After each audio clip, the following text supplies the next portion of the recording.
The German tank commander couldn't believe what he was seeing.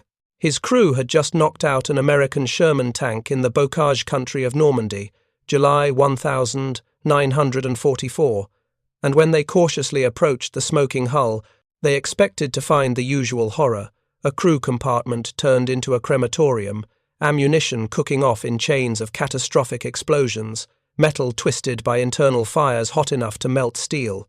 Instead, the Sherman sat quiet. Damaged? Yes. Burning? No. The commander climbed onto the engine deck and peered inside through the turret hatch, his flashlight cutting through the dim interior. What he saw would haunt him for the rest of the war. The ammunition racks were surrounded by water jackets. The crew had escaped, and this American tank, which every German tanker had been taught would brew up at the slightest penetration, had somehow refused to become a funeral pyre. In that moment, staring into the guts of American engineering, he realized that something fundamental had changed in this war, and nobody had bothered to tell him.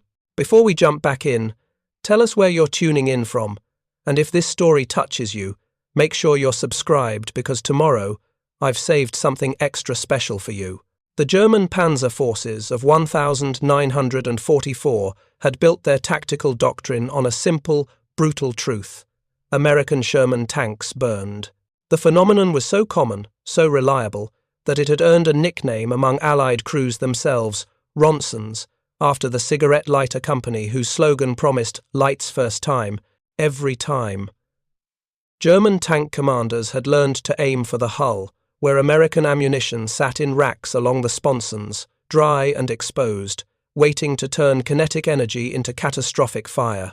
A penetrating hit would ignite propellant charges, which would set off adjacent rounds, which would create a cascade of explosions that transformed the interior of a Sherman into an incinerator within seconds. Crews who survived the initial penetration had perhaps 5 seconds to evacuate before the ammunition cooked off. Those who hesitated died in ways that left nothing for their families to bury. By the summer of 1944, German intelligence had documented hundreds of these incidents. Their after-action reports were clinical in their assessment. The Sherman's ammunition storage was its fatal flaw, a design deficiency so severe that it offset many of the tank's tactical advantages. Every German tank commander knew that if you could put a round through a Sherman's side armor, you could count it as a kill even before the smoke cleared. This knowledge shaped everything about how the Wehrmacht fought American armor in Western Europe. German defensive positions were sited to create flanking opportunities, where their guns could target the Sherman's vulnerable sides rather than its thicker frontal armor. Ambush tactics were designed around the assumption that a single penetrating hit would not only disable a Sherman but destroy it completely, eliminating the possibility that it might be recovered and repaired. Tank destroyer crews were taught to prioritize ammunition rack hits, knowing that mission-killing a Sherman meant turning it into a bonfire that would consume everything inside it.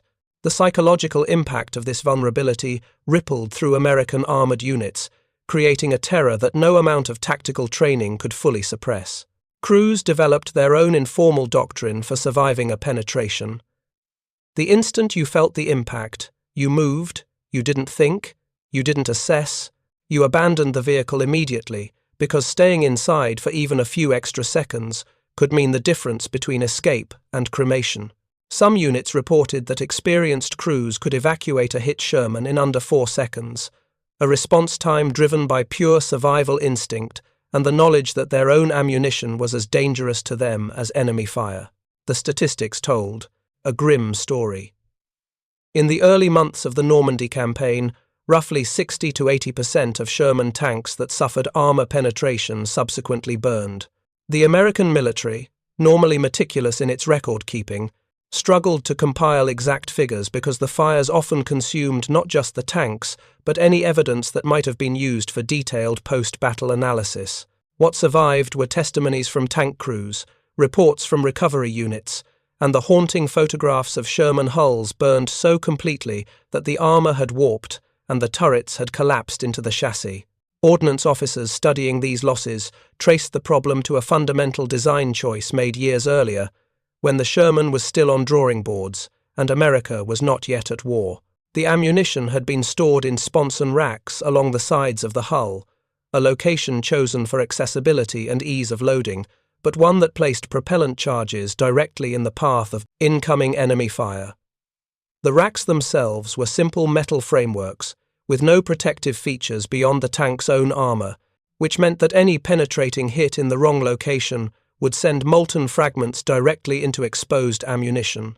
Once the first round ignited, the fire would spread through the rack in a chain reaction that was effectively impossible to stop from inside the vehicle. American tank crews in North Africa had first reported this vulnerability in 1942, but the scale of the problem didn't become apparent until the Italian campaign, and then, catastrophically, in the hedgerow fighting of Normandy.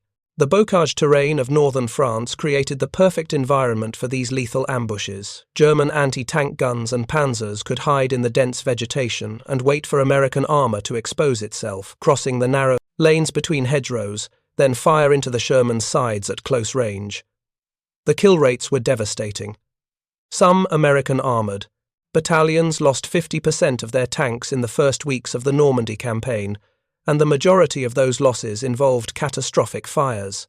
Crews began requesting permission to reduce their ammunition loads, carrying fewer rounds in the hopes that it would decrease the likelihood of a fire, but this created its own problems by limiting how long a tank could remain in action before needing resupply. Others experimented with sandbags and improvised armor welded to the sides of their tanks, trying to add just enough protection to prevent penetrations in the ammunition storage area, but the additional weight affected mobility, and the makeshift armor often proved ineffective against German guns. The human cost of this design flaw was staggering and deeply personal. Every Sherman crew knew men who had burned. Every armored unit had stories of tanks hit in combat that turned into death traps in seconds, of crews who almost made it out but didn't, of commanders who stayed at their rifle posts trying to save wounded crewmen, and died for it when the ammunition cooked off. The burns themselves were horrific. Tankers who escaped through the hatches often suffered severe injuries from flash fires that consumed the oxygen inside the crew compartment or from contact with superheated metal as they climbed out. Medical units near the front reported that burn cases from tank crews represented some of the most difficult injuries to treat, requiring specialized care and long recovery periods that kept experienced men out of action for months. The psychological trauma extended beyond the physical injuries. Survivors described the sound of ammunition cooking off as unforgettable, a series of sharp cracks and deep thumps that continued for minutes after a tank was hit, each detonation another reminder of how close they had come to dying inside that metal box. Some men refused to return to tank duty after surviving a brew-up, and commanders often didn't force the issue because they understood that the terror was rational, based on a real and documented threat that killed efficiently and without mercy. By early 1944, the problem had escalated to the point where it threatened the effectiveness of American armored operations in Europe. Tank crews were increasingly reluctant to operate in situations where they might be exposed to flank shots, which meant that American armor was becoming less aggressive in its tactical movements, more defensive in its positioning, less willing to exploit breakthroughs or pursue defeated enemy forces. Officers reported that morale in armored units was suffering, that experienced crews were requesting transfers to other branches, that replacements arriving in Europe were terrified of assignment to tank duty because they had heard the stories from veterans. The Sherman's vulnerability to catastrophic fire had become common knowledge not just within the armored force but throughout the American military in Europe, a piece of shared understanding that everyone acknowledged but nobody seemed able to fix. The problem was technical, rooted in design choices made years earlier, and changing those choices would require modifications to thousands of tanks already in the field, a logistical challenge that seemed impossible given the urgent demands of the ongoing campaign. Preparing and narrating this story took us a lot of time, so if you are enjoying it, subscribe to our channel, it means a lot to us. Now back to the story. But something had been changing. Quietly, in the factories and depots back in the United States, a modification program so extensive and so desperately needed that it represented one of the largest engineering retrofits in military history. American ordnance engineers, working with data from combat reports and testimony from tank crews who had survived brew-ups, had identified the root cause of the problem and developed a solution that was both elegantly simple and incredibly difficult to implement across an entire fleet of combat vehicles. They called it wet stowage, and it represented a fundamental reimagining of how ammunition should be stored inside an armored fighting vehicle. The concept was straightforward. Surround the ammunition racks with jackets filled with water mixed with antifreeze, creating a liquid barrier that would absorb heat and suppress fires, even if a penetrating hit sent fragments into the stored ammunition. If a shell penetrated the tank's armor and struck an ammunition rack, the water jackets would rupture, flooding the compartment with liquid that would cool the propellant charges and prevent them from igniting. It was passive protection, requiring no action from the crew, no switches to throw or systems to activate, just the presence of water in the right place at the right time to stop a chain reaction before it could start. The engineering challenges of implementing wet storage were immense. The modification required removing the existing ammunition racks, installing new racks with integrated water jackets, relocating much of the ammunition from the vulnerable sponson positions to a new armored box on the floor of the hull, and then filling and sealing the water systems to ensure they would function correctly under combat conditions. The relocation of ammunition to the floor of the hull was particularly important because it moved the propellant charges away from the sides of the tank where they were most vulnerable to penetrating hits, placing them instead in a position where they were protected by both the hull armor and the additional mass of the tank's running gear and suspension. Each Sherman required approximately 40 hours of modification work, which had to be performed by skilled technicians using specialized tools and following precise specifications to ensure that the water systems were properly sealed and would not leak or fail in combat. The work began in American factories in early 1944, with new Sherman tanks rolling off production lines already equipped with wet stowage. But the real challenge was retrofitting the thousands of tanks already in Europe and preparing for the invasion of France. The modification program became a logistics race against time. Army ordnance depots in England worked around the clock to retrofit as many Shermans as possible before D-Day, pulling tanks out of units, preparing for the invasion, and rushing them through modification programs that often took just 2 or 3 days per vehicle because there simply wasn't time for anything more thorough. The work was complicated by the need to maintain operational readiness units, couldn't be stripped of all their tanks simultaneously, so the modifications had to be staggered, with some tanks in each unit being retrofitted while others remained available for training and preparation. Not all tanks could be modified before the invasion, which meant that the first waves of American armor hitting the beaches of tanks' Normandy in June 1944 included a mix of wet stowage and dry stowage vehicles, the former representing the future and the latter still carrying the fatal flaw that had killed so many crews.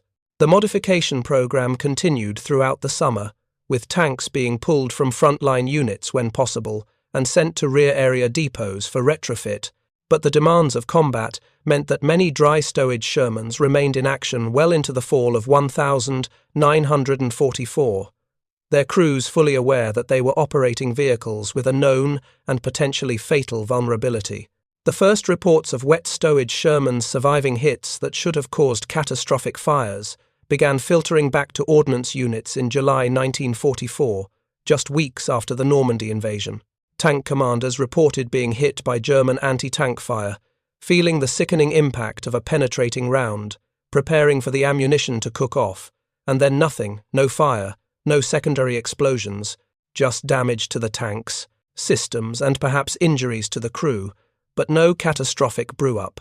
Recovery crews examining these knocked-out tanks found evidence that enemy rounds had indeed penetrated the hull in locations that would have ignited ammunition in dry stowage vehicles, but the wet stowage systems had functioned as designed, the water jackets rupturing and flooding the compartment with enough liquid to suppress any incipient fire.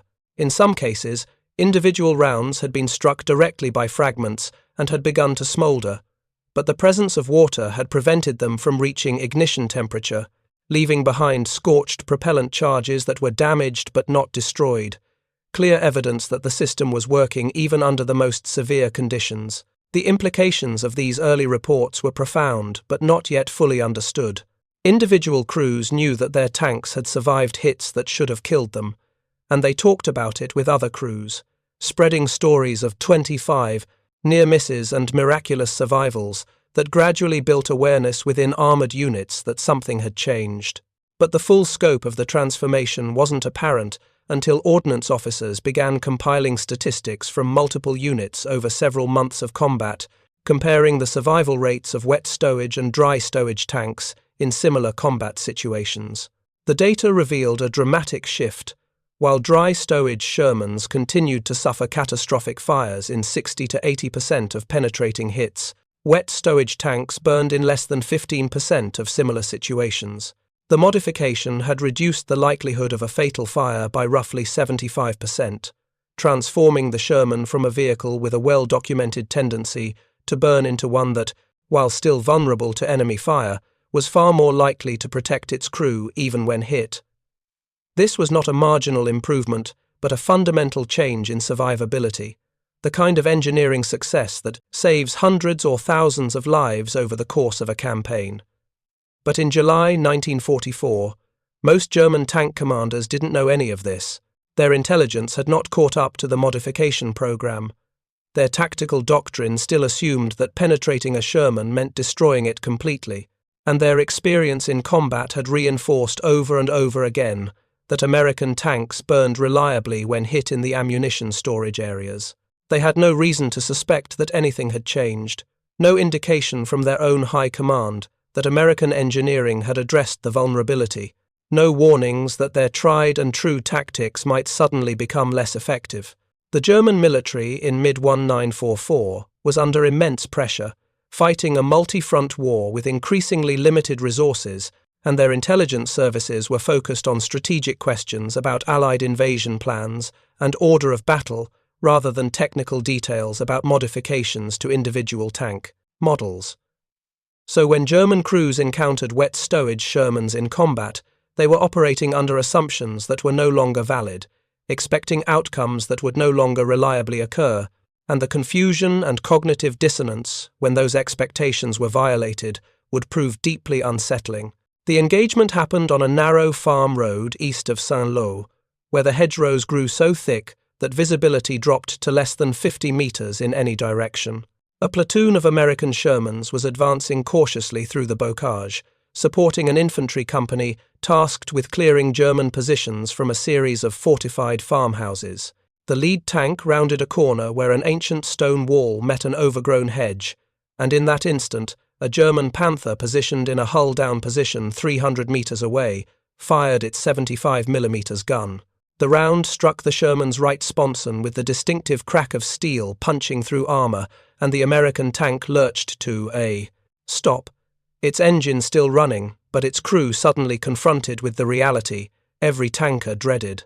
The commander, a lieutenant from Ohio with 4 months of combat experience, felt the impact travel through the hull like a physical blow. His training took over immediately. He began the evacuation protocol, shouting orders to his crew, preparing to abandon the vehicle before the ammunition cooked off.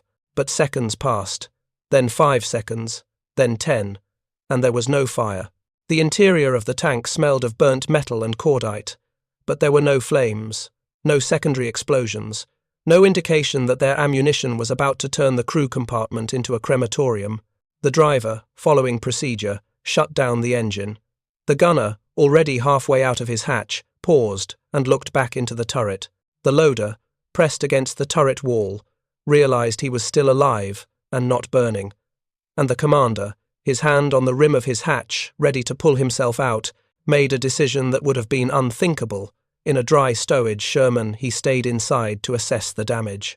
What the American crew discovered in those tense moments would have seemed impossible based on their training and the experiences of countless other tank crews throughout the Normandy campaign.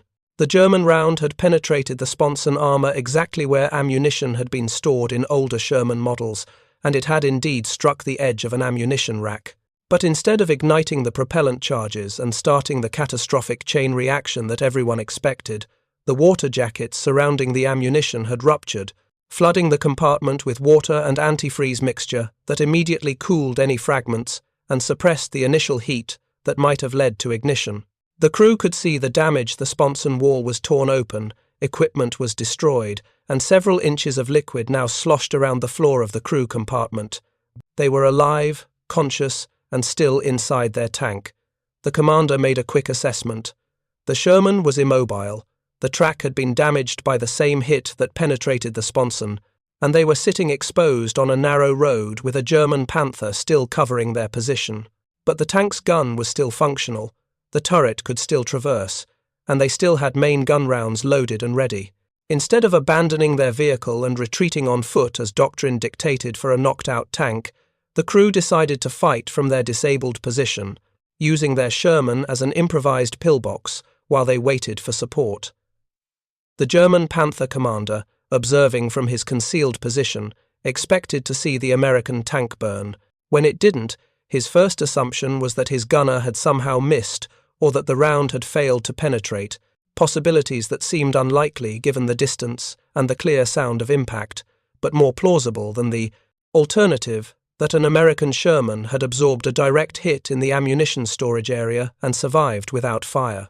He ordered his gunner to fire again, and the second round struck the Sherman's turret, a glancing blow that scored the armor but failed to penetrate. Now the American crew knew where the Panther was positioned, and their gunner, a corporal from Tennessee with exceptional vision and steady nerves, identified the muzzle flash through the hedgerow vegetation.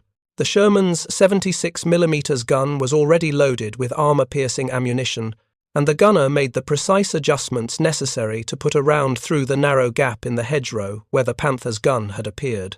The shot was perfect, striking the German tank's mantlet and penetrating into the turret, and within seconds the Panther was burning, its own ammunition cooking off in the kind of catastrophic fire that the Sherman crew had expected to experience themselves just minutes earlier.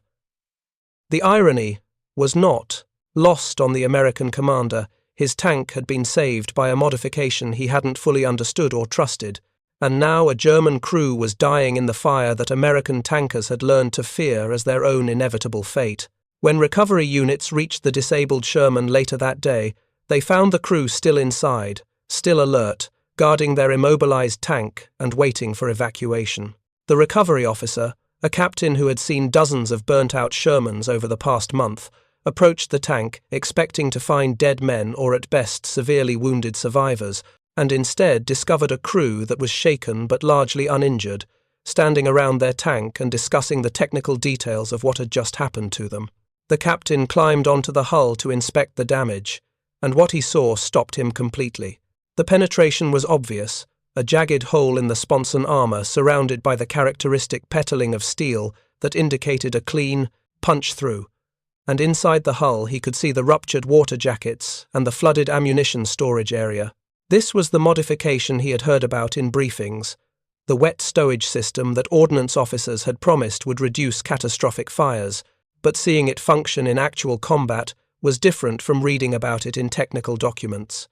He took photographs, made detailed notes, and later that evening filed a report that would become part of the growing body of evidence that wet stowage was not just a theoretical improvement, but a proven lifesaver in the harsh reality of armoured combat.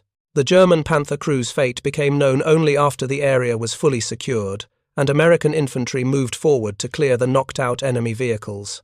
The Panther had burned completely, the kind of total destruction that left the hull warped and the turret collapsed, and there were no survivors. German doctrine emphasized aggressive tactics and holding positions even under intense fire, and the Panther commander had followed that doctrine to its logical and fatal conclusion, staying with his tank to engage the Americans even after his initial shot had failed to destroy the Sherman. In his final moments, he may have realized that something had changed, that the American tank he had just hit was not burning as it should have, but that realization came too late to save him or his crew. The tactical situation had been transformed by engineering, by the presence of water jackets around American ammunition that meant a penetrating hit no longer guaranteed a kill, and the German commander had paid for his outdated assumptions with his life. His body was later recovered and buried with military honors by American graves registration units. Just another casualty in a war that was consuming young men on both sides with industrial efficiency. Word of the engagement spread through American armored units with the speed of all truly important battlefield information. Tank crews talked to other tank crews, maintenance personnel shared stories with ordnance officers, and within days the incident near Saint-Lô had become a small legend within the armoured divisions fighting in Normandy. The story had everything that soldiers needed to hear in the middle of a brutal campaign: a crew that had faced certain death and survived, an enemy tank destroyed in combat, and concrete evidence that the modifications being made to their Shermans were actually working in the field. More importantly, the story provided hope to crews who had been living with the constant fear of catastrophic fire, who had seen friends die in burning tanks, who had begun to view their own vehicles as potential death traps that might kill them just as effectively as enemy fire. The wet stowage modification represented a promise that someone, somewhere in the vast machinery of the American military, was paying attention to their survival, was working to fix the problems they faced, was willing to commit resources and time to keeping them alive. That promise, more than any tactical advantage or technical specification, began to rebuild morale in units that had been psychologically battered by weeks of high-casualty fighting in the bocage. But the engagement near Saint-Lô was just one incident in a theatre of war that stretched across France and into Belgium, and the full transformation in Sherman survivability would only become apparent through the accumulation of dozens, then hundreds, then thousands of similar encounters where wet stowage tanks survived, hits that would have destroyed their predecessors. American ordnance units began systematically studying knocked-out Shermans, documenting which tanks had been equipped with wet stowage and which still had the older dry storage systems, correlating that information with whether the tanks had burned after being penetrated, and building a statistical case that would eventually prove beyond any doubt that the modification was one of the most effective survivability improvements in the history of armoured warfare. The data collection was meticulous and sometimes grim. Officers would examine burnt-out hulls to determine whether they had been wet or dry storage, interview surviving crew members when possible, photograph damage patterns, and compile reports that were forwarded up the chain of command to Ordnance Headquarters in the United States. This was not glamorous work, and it often required examining the charred remains of tanks where men had died, but it was essential work because it provided the evidence needed to justify the enormous expense and logistical effort of the retrofit program. By September 1944, the statistical picture was becoming clear. Wet stowage Shermans that suffered armour penetration burned in approximately 15% of cases, while dry stowage tanks in similar situations burned in 60 to 80% of cases. The difference was stark, undeniable, and represented a transformation in survivability that translated directly into saved lives.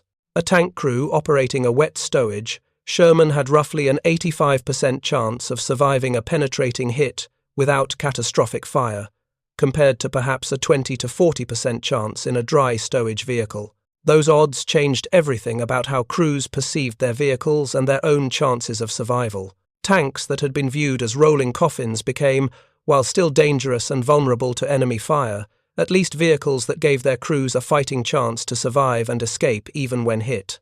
The psychological impact of this shift rippled through American armoured units, changing tactics, improving morale, and allowing tank commanders to operate with a level of aggression that had been impossible when every penetrating hit carried such a high probability of total destruction.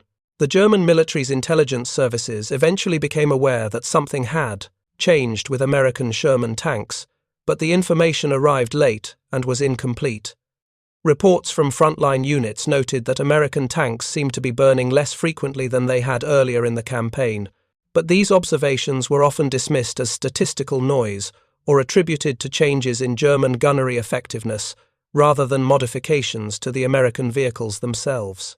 Some captured Shermans were examined by German ordnance experts who identified the wet stowage systems and understood their purpose.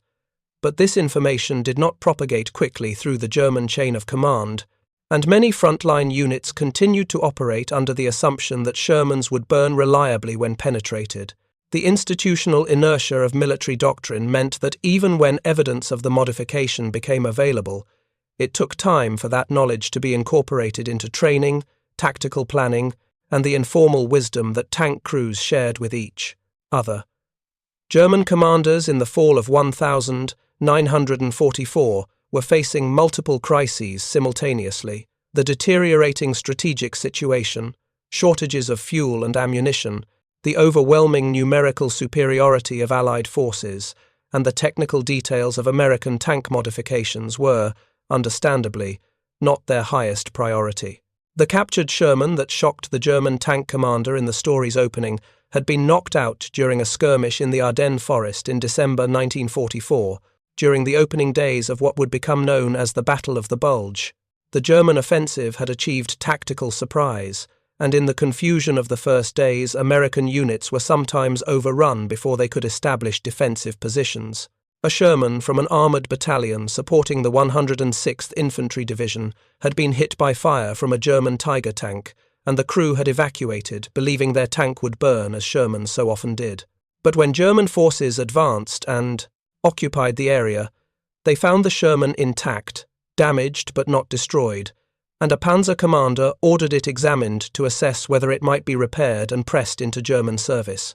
His crew began the inspection, expecting to find the familiar layout of a dry stowage Sherman, but instead they discovered the water jackets, the relocated ammunition storage, and the evidence that this tank had absorbed a penetrating hit without suffering catastrophic fire.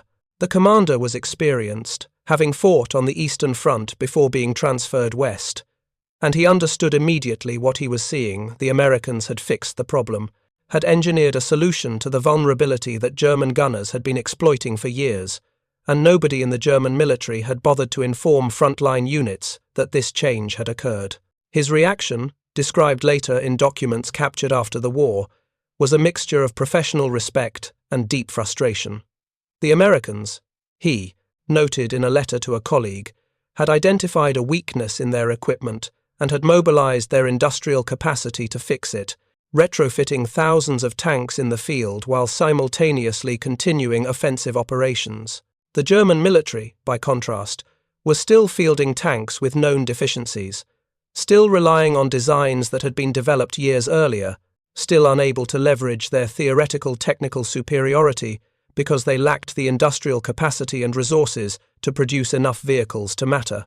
The wet stowage Sherman represented everything the German commander found simultaneously admirable and infuriating about the American approach to warfare. It was not elegant, not particularly sophisticated from an engineering standpoint, but it was practical, effective, and most importantly, it was implemented at scale across an entire fleet of combat vehicles.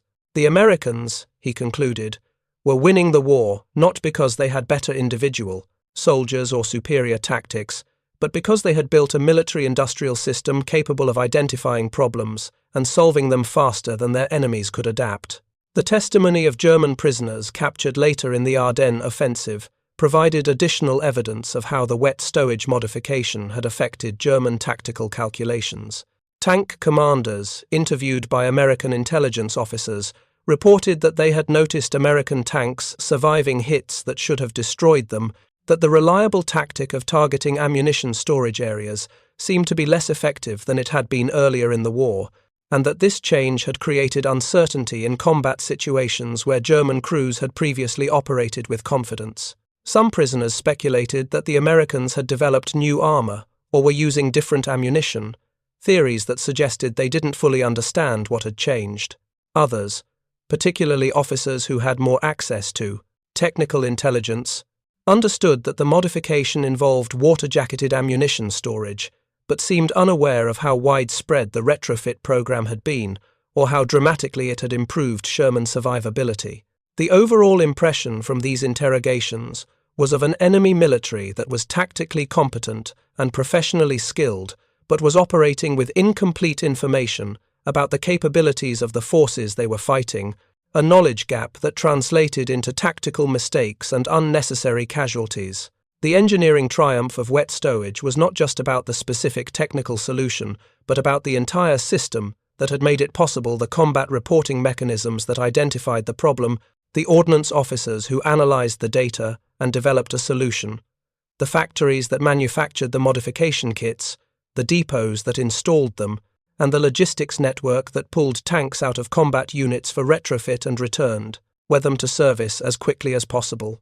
This was American industrial power applied to a specific tactical problem, and the speed and scale of the implementation was something that Germany in 1944 simply could not match. The German military had brilliant engineers, sophisticated technical capabilities, and a long tradition of military innovation. But they lacked the industrial depth, the intact supply chains, and the strategic breathing room necessary to implement large-scale modifications to equipment in the field. Their factories were being bombed, their logistics networks were collapsing, and their military was fighting desperately on multiple fronts with dwindling resources. Under those conditions, responding to Allied technical innovations was nearly impossible, even when German intelligence correctly identified what those innovations were. By the end of the war in Europe in May 1945, the wet stowage modification had become standard equipment on virtually all American Sherman tanks in combat, and the statistical evidence of its effectiveness was overwhelming. Post-war studies conducted by the US Army concluded that wet stowage had reduced catastrophic fires following armor penetration by approximately 75%, preventing thousands of tank crew casualties and saving hundreds of tanks that might otherwise have been completely destroyed. The modification had extended the operational life of the Sherman tank family, allowing vehicles that had been designed in the early 1940s to remain effective in combat against more heavily armoured and gunned German tanks through the end of the war. More importantly, it had preserved the lives and maintained the morale of American tank crews, men who faced death every time they climbed into their vehicles, but who at least knew that their military was doing everything possible to bring them home alive. The German tank commander who first examined that captured wet stowage Sherman in the Ardennes survived the war, and eventually returned to civilian life in Germany, where he worked as an engineer helping to rebuild his shattered country.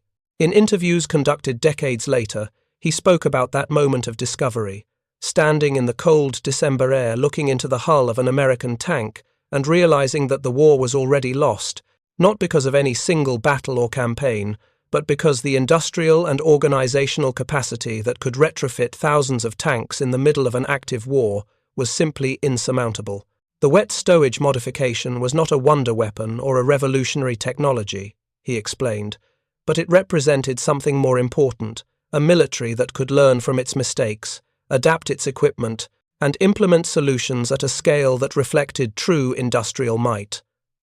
That capacity, more than any tactical brilliance or individual heroism, had decided the outcome of the war in Europe.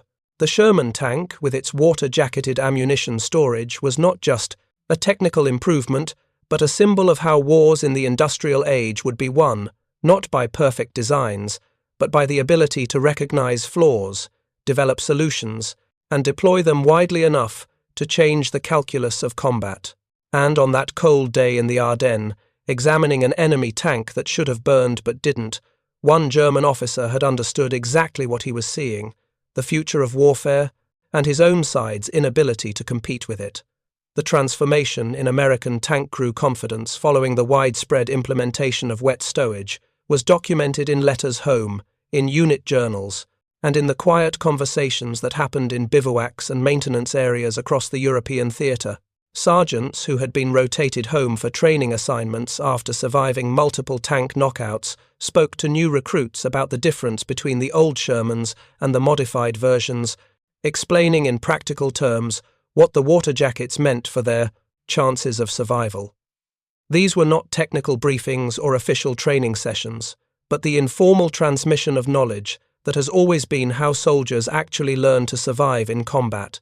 A crew chief from Pennsylvania, who had bailed out of 3 different dry stowage Shermans that had burned after being hit, told new drivers that the wet stowage modification was the difference between a fighting chance and a death sentence, that it meant you might actually have time to think after your tank was penetrated instead of just reacting in pure panic. His testimony carried weight because it came from someone who had experienced both types of tanks in actual combat, who had felt the terror of ammunition cooking off behind him as he scrambled through a hatch, and who now operated a wet stowage Sherman with a level of confidence that would have been impossible just months earlier.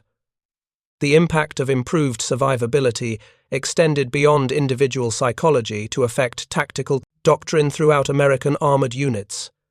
Commanders who had previously been reluctant to commit tanks to situations where they might be exposed to flanking fire now felt more willing to take calculated risks, knowing that a penetrating hit was no longer an automatic death sentence for the crew or a guaranteed total loss of the vehicle. This shift enabled more aggressive armoured operations, particularly in the pursuit phases, following major breakthroughs, where speed and boldness could exploit German defensive collapses before new lines could be established.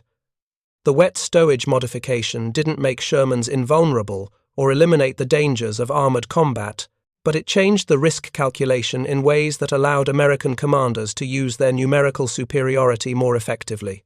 A battalion commander could now commit his tanks to a contested objective, knowing that even if he lost several vehicles to enemy fire, a significant percentage of those crews would survive. The tanks themselves might be recoverable and repairable rather than burned out total losses. That calculation made the difference between hesitation and action, between defensive posturing and offensive momentum. The crews who survived hits in wet stowage Shermans often became informal ambassadors for the modification, sharing their experiences with other tankers and building a body of testimonial evidence that was more persuasive than any official briefing could have been.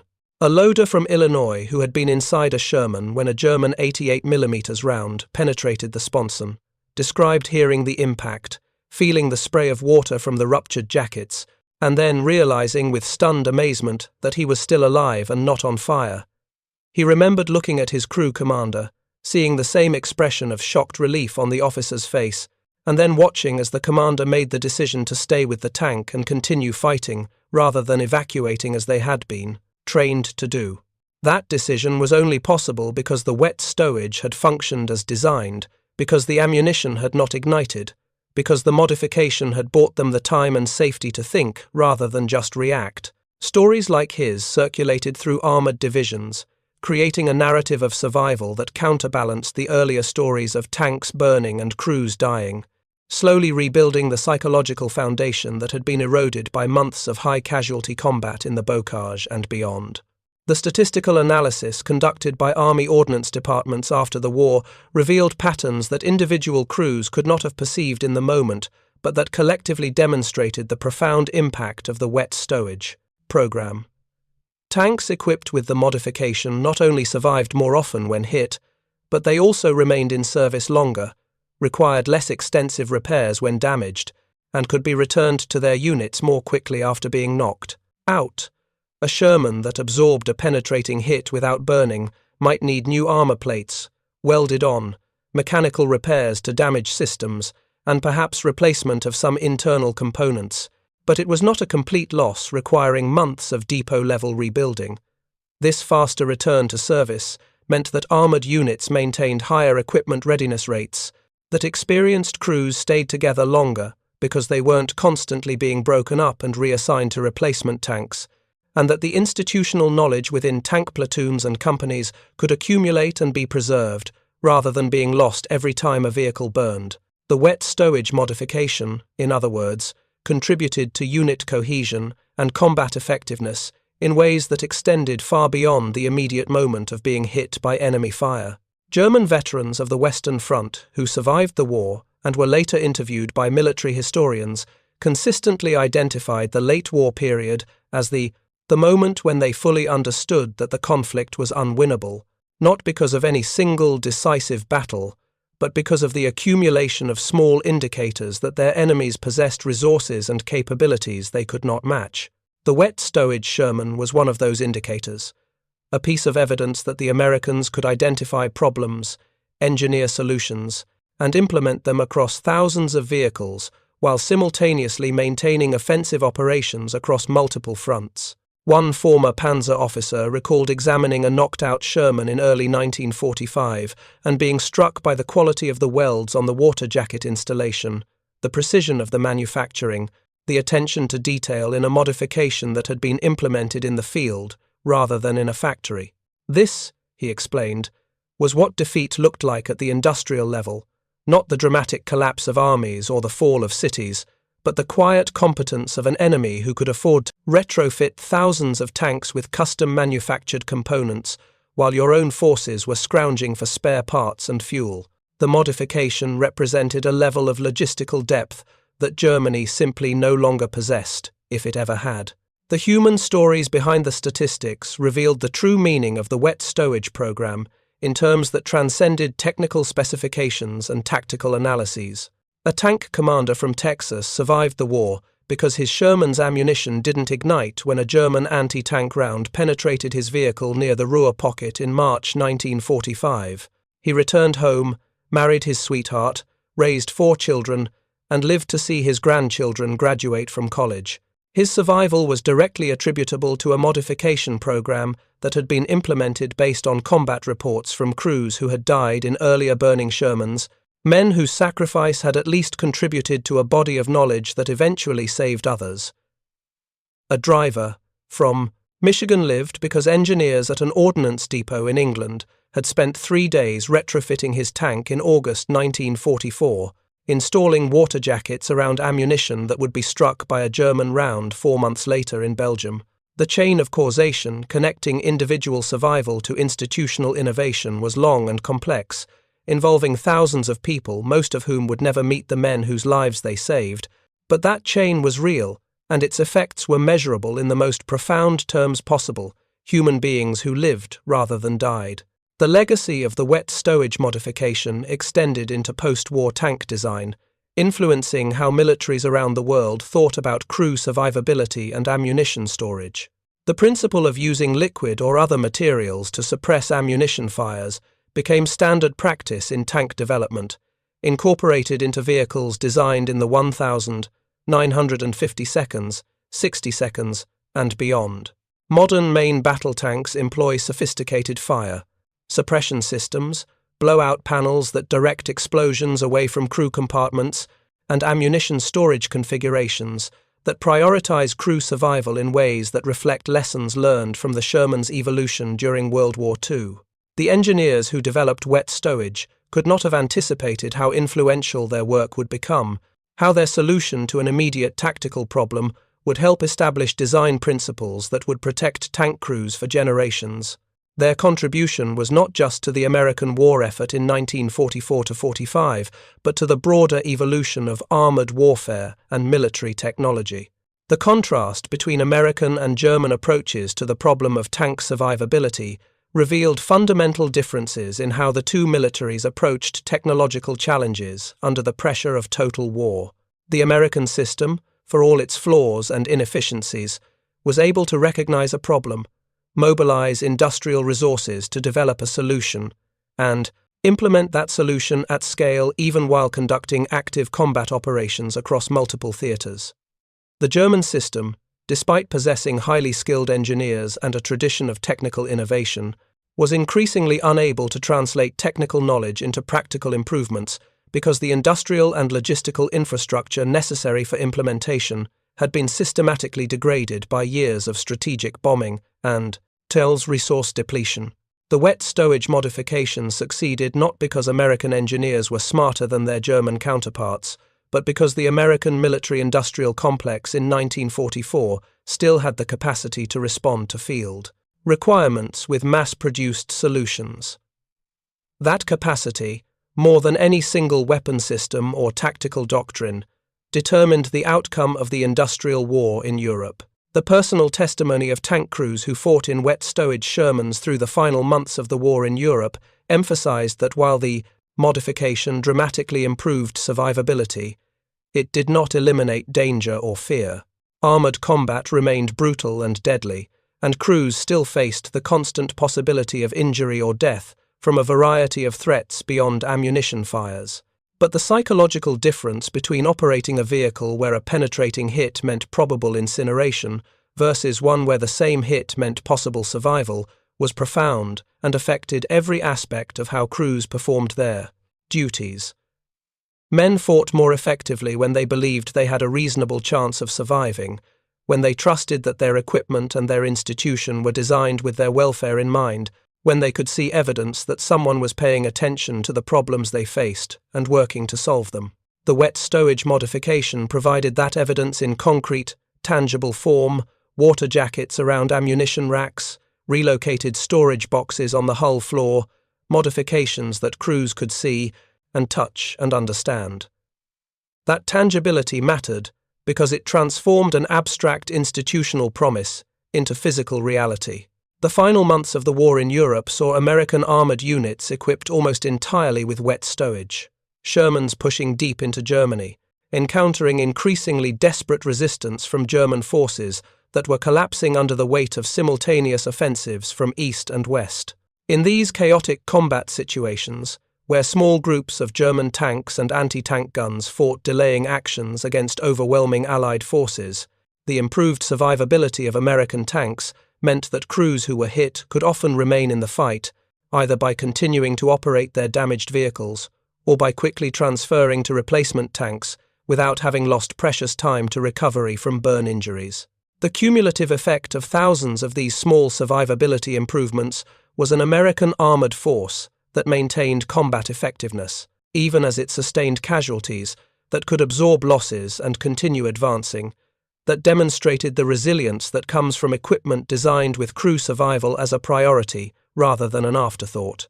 This resilience, multiplied across dozens of armored divisions, helped sustain the offensive momentum that carried Allied forces to final victory.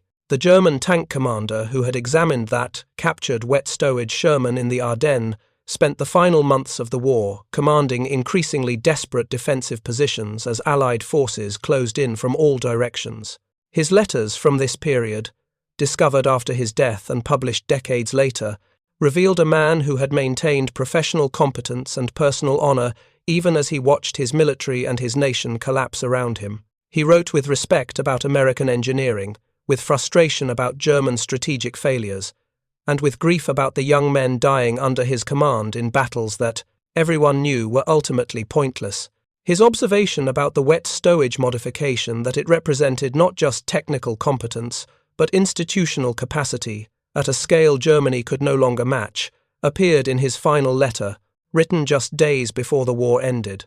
He had survived the war, but the world he had known and the military he had served had been utterly destroyed, and he understood that innovations like wet stowage were symptoms of a larger reality he had been slow to accept. That industrial capacity, properly organized and applied, was the decisive factor in modern war, and that his side had lost that competition years before the fighting finally stopped. The preservation of Sherman tanks in museums and military collections around the world has ensured that future generations can examine the physical evidence of the wet stowage modification and understand what it represented in practical placed terms. Visitors to these museums can look inside restored Sherman hulls and see the water jackets around ammunition racks, can read the technical specifications and understand how the system functioned, can study photographs of tanks that survived hits they should not have survived, and appreciate what that meant for the men inside. These preserved vehicles serve as monuments not just to the battles they fought, but to the institutional innovation they represented, to the capacity of military organizations to learn from failure and implement solutions, to the engineers and ordnance officers and factory workers whose contributions to victory were less dramatic than combat heroics, but no less essential.